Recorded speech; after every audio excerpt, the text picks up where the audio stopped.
dust a table. And I say, what a dump. Did nothing with it. Until Mr. Albee wrote Virginia Woolf.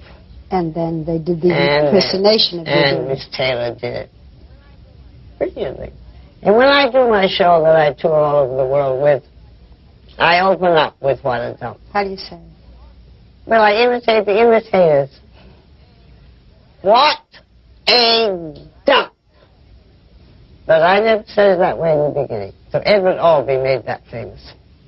Why, when people imitate you, do they say, Peter, Peter, Peter? Did you ever say, Peter, Peter, Peter? No, that's not the way I talk at all.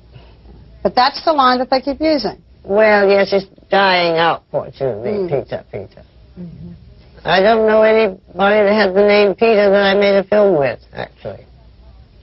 And is the favorite, I'd love to kiss you, but how does it go? Oh, I think it's funny.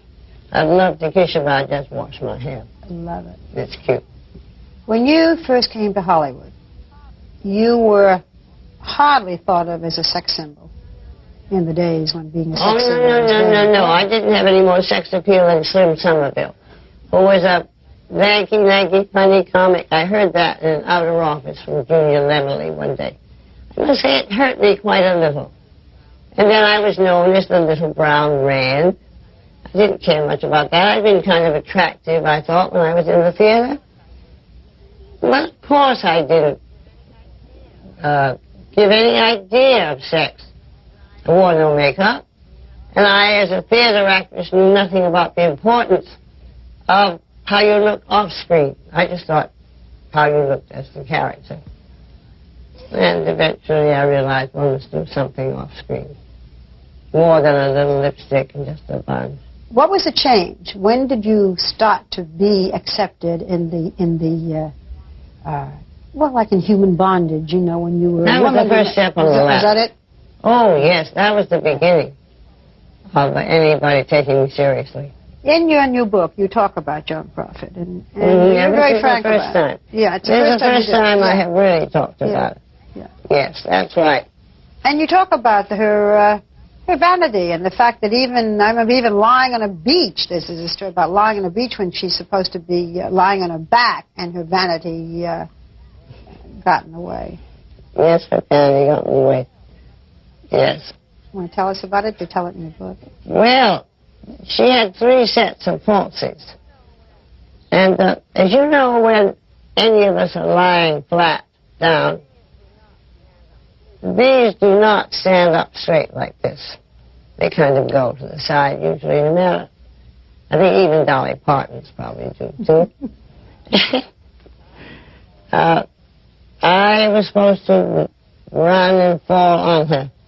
I was almost knocked out, I have to admit, because she insisted on that. On wearing her that part falsies. With my vanity, that kind of vanity. Yes. Well, she was used to appearing as a beautiful person. It was hard for her to change. It was hard for her to take her nail polish off. It was hard for her to not have... As a matter of fact, she said to all this, "You've taken everything else away from me. I will not give up these." But that was her training. And let us say, she came a long way, the little girl who came from where she came. This I will never take away from her. She did. One of the things that hurt you very much was that you hoped that you might win an Oscar for your part in Whatever Happened to Baby Jane. It would have been your 3rd Oscar. First time, 3rd, too. First time anyone would have Aries people have to do it first. First time, 3rd. First time anyone would No, Joan did not want me to have that. And you say not only didn't she want you to have it, she campaigned She worked very hard. She campaigned in New York for all the Eastern Oscar people, saying, if you win, I'll accept your Oscar. And I must say it was quite something to see her standing there clutching it. Because Anne Bancroft won. How'd you feel? Well, I just felt badly. Thought I should have had it. Oh, due modesty. Should have had it. And the foolish part was, since we were both contributors, we were winning percentages, would have meant $1 million more to the film, so she cut off her own nose. Just so you wouldn't win? Yeah, just so I wouldn't win. Couldn't stand it. What sustains you? Really and truly, what sustains me is work. No question. The work is it, isn't it? I think the work is it. Yes, and I think when you sort of realize that as you